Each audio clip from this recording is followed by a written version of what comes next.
Lightning cracked the Montana sky, illuminating a small figure tied to a fence post on Jake Coulter's ranch.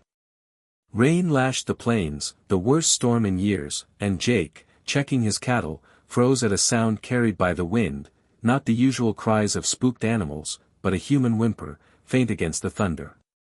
Wiping rain from his eyes, he approached and saw her, a girl, maybe 10, bound with coarse rope, her dark hair plastered to her pale, mud-streaked face.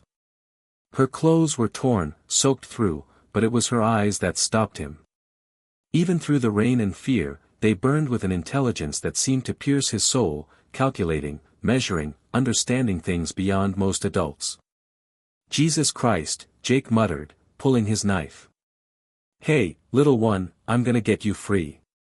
But as his blade touched the rope, she recoiled violently, her body shaking, a soundless scream escaping her lips.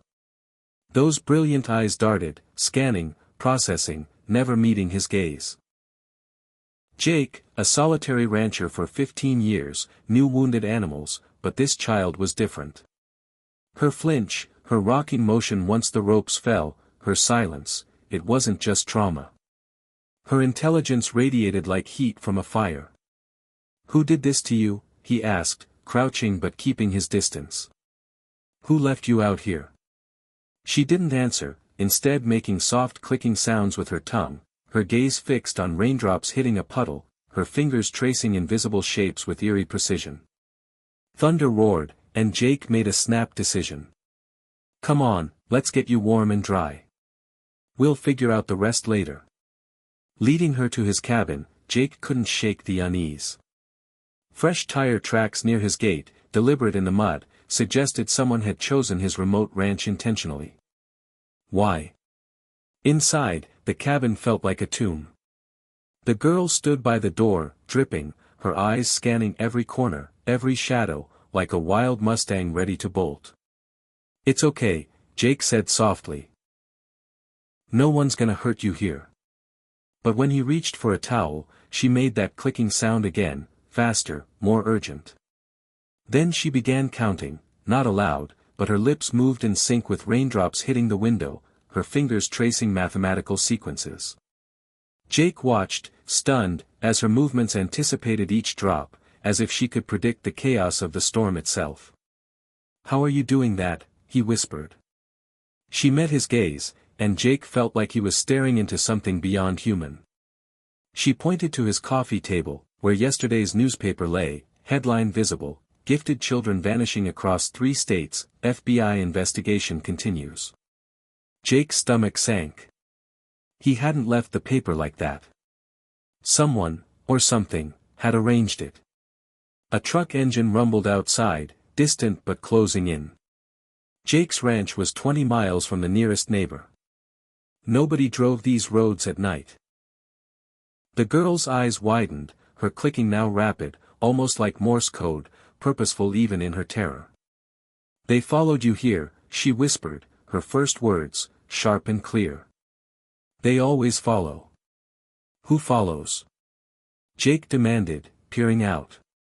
3 sets of headlights wound up his mountain road, government plates glinting through the rain. "Who's after you?" "People who think smart children are weapons," she said, matter of fact. "People who take us and make us solve things we shouldn't." The trucks were closer now. Jake reached for his rifle, but the girl, Emma, she'd later say, moved to his kitchen table, arranging salt and pepper shakers, a sugar bowl, and napkin holder in a complex pattern, her movements mechanical, precise. "What are you doing?" Jake asked. "Calculating," she said, not looking up. "There are 17 ways they can approach this cabin. I'm finding the one they won't expect." 17. Jake scanned his property, barn, fence, rocky outcrops. He'd lived here 15 years and knew maybe 6 approaches. The engines grew louder. Emma finished her pattern, looked up, and said, "They'll park behind the big oak in 47 seconds. 2 men will circle left toward the barn, 1 right to the generator shed. The leader will come straight to the front door." Jake stared. "How could you possibly know that?" "People follow patterns," she said simply. Tactical doctrine is just mathematics with guns. Headlights swept the window. She'd been off by 3 seconds. My name is Emma, she whispered, her voice tight. If they take me back, I'll never see Sky again. A heavy knock rattled the door. Federal agents, open up. Emma darted to Jake's bookshelf, fingers tracing an old mathematics textbook, muttering about a wrong equation, infinite regression, impossible solutions. Emma, we need to focus, Jake hissed. No, she snapped. The equation matters. Everything matters. That's what they don't understand. The pounding grew insistent. We know you're in there. We're here for the child. Jake gripped his rifle, but Emma grabbed his arm. Violence won't work. They have thermal imaging, body armor, backup 20 minutes away. But they don't have this. She tapped her temple. What can you do? Jake asked. Her expression turned sad, older than her years. I see how things work. Weather, human behavior, systems, mathematics. It's not magic. It's seeing. The door splintered. A man's voice called, Emma, we know you're frightened, but you're safe now. Dr. Morrison wants to help you. Emma's face paled. Morrison, she whispered. He's the one who tied me up. He's taking children like me. Jake's blood boiled. He left you out there to die. Not to die. To be found. By someone isolated, protective. I'm an experiment, Jake. The rope, the storm, your ranch, it was calculated. Morrison wanted to see if I could manipulate a rescue. The realization hit Jake like a punch. You've been studying me. Your reaction time, decision-making, emotional triggers, she said, clinical, detached. Morrison's testing if I can turn empathy into control. Footsteps surrounded the cabin. Emma's eyes met Jake's, fear breaking through her brilliance. But Morrison didn't calculate this. I don't want to be a weapon. And neither do you. The back door exploded inward. Emma grabbed Jake's hand. Trust me. I know the way out. She led him through the cabin like she'd lived there forever, avoiding creaking floorboards, using shadows to evade thermal scopes. How do you know my house? Jake whispered. Memorize the layout from outside, she said.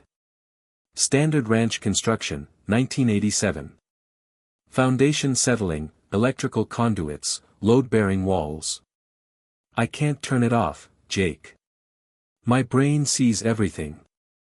3 men in tactical gear swept the kitchen, led by a tall, thin man with wire-rimmed glasses, Dr. Morrison. He spoke conversationally, Emma, I know you can hear me. Your heart rate's elevated, but you're thinking clearly. He's right, Emma whispered, gripping Jake's arm. He turns our intelligence against us. Emma stood suddenly, stepping from behind the couch. I learned kindness exists, she said simply. Morrison's smile was icy. What mathematical principle does kindness follow? It doesn't, Emma replied, voice steady. It's chaos. Beautiful, unpredictable chaos. Jake emerged, rifle raised. She stays with me. Morrison laughed. You have no idea what she's capable of.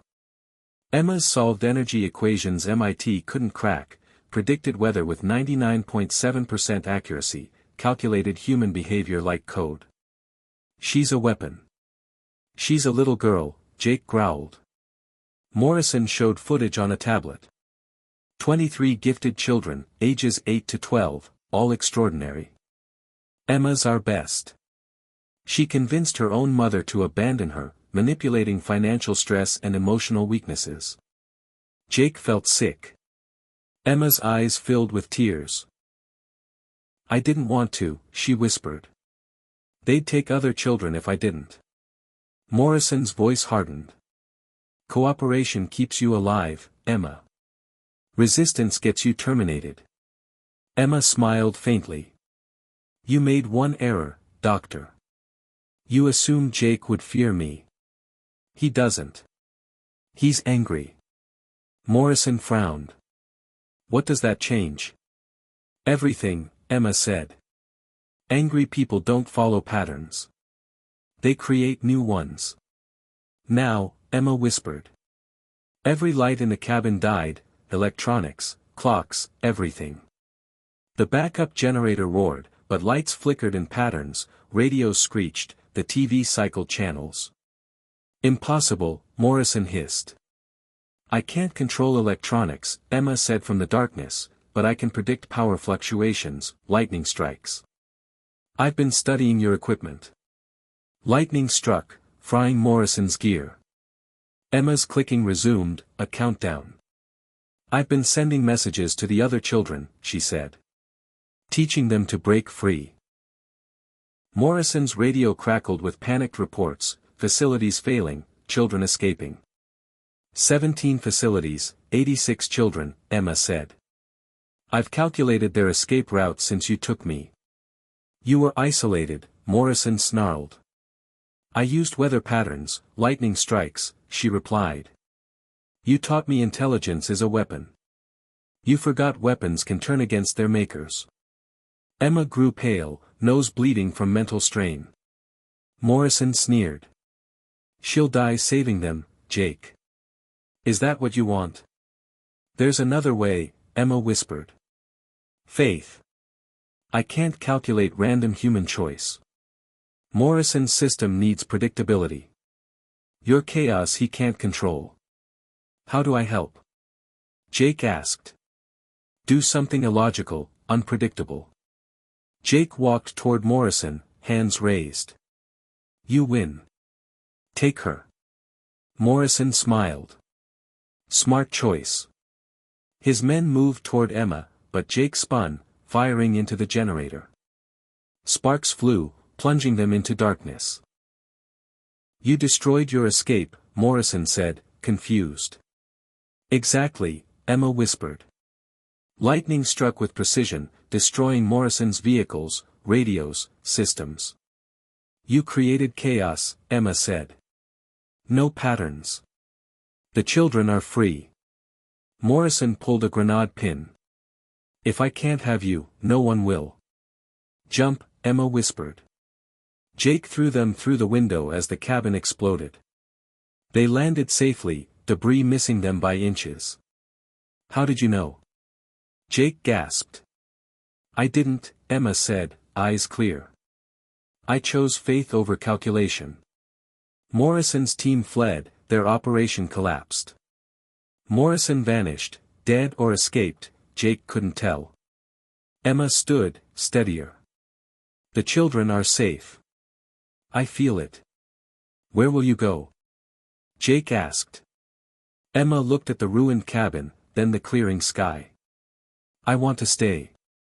Use my gifts to help, learn to be a kid. They'll come for you again, Jake warned. Let them, she said, grinning.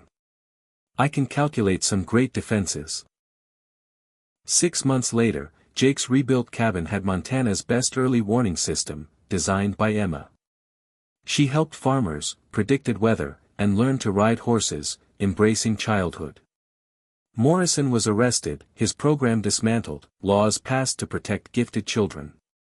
On stormy nights, Emma watched rain, not calculating, but marveling at chaos, finally home with Jake, her unlikely protector.